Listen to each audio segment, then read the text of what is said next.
খুইদেউ খোৱাটো আছে না ঘৰত নাই নহয় আপোনালোকৰ খোৱাটো এইটো বয়সত অকণমান পৰগতি লৈছে নি বাৰু দেহত কি হ'ল কালি ৰাতি ফেচবুকত মোক যে মেছেজ দিছে এই জীয়েকৰ বয়সৰ বোৱাৰীকজনীলে মেছেজ দিছে কি বুলি জানেনে আপুনি কি 45,000 দৰমহা পাওঁ কেতিয়াবা বোলে প্ৰতিভা আমালৈ চুমা এটা দিবা এটা চৰ দিম খোৱা দিওঁ কেতিয়াবা মই কৈ দিছো এইবিলাক চেৱৰ কাৰণে এইবিলাক বেচা চেও লৈ ফুৰে এটা চৰ দিম তাত গোটেইকেইটা থল থলকে তলত থৰিব আপোনালোকৰ গোটেই পৰিয়ালৰ মানুহে কিন্তু পলিথিন লৈ বিচাৰি নাপাব কিন্তু কৈ দিছো মই সকিয়ন ধুৱাই দিবলৈ আছে আমাৰ এওঁ যদি এইবিলাক মেছেজ দিয়া গম পাই খোৱা দিয়ক য'তে পাই তাতে দুপিচ কৰিব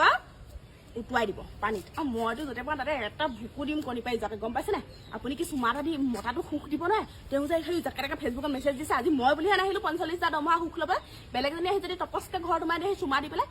এনেকে খুন্দিয়াই মৰিলে নহ'ব অকণমান চম্ভালিব বুজাব অকণ এইটো ধৰি ধৰি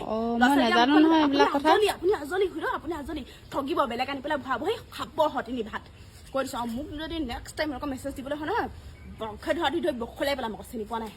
চবকে একে বুলি ভাবি পেলাই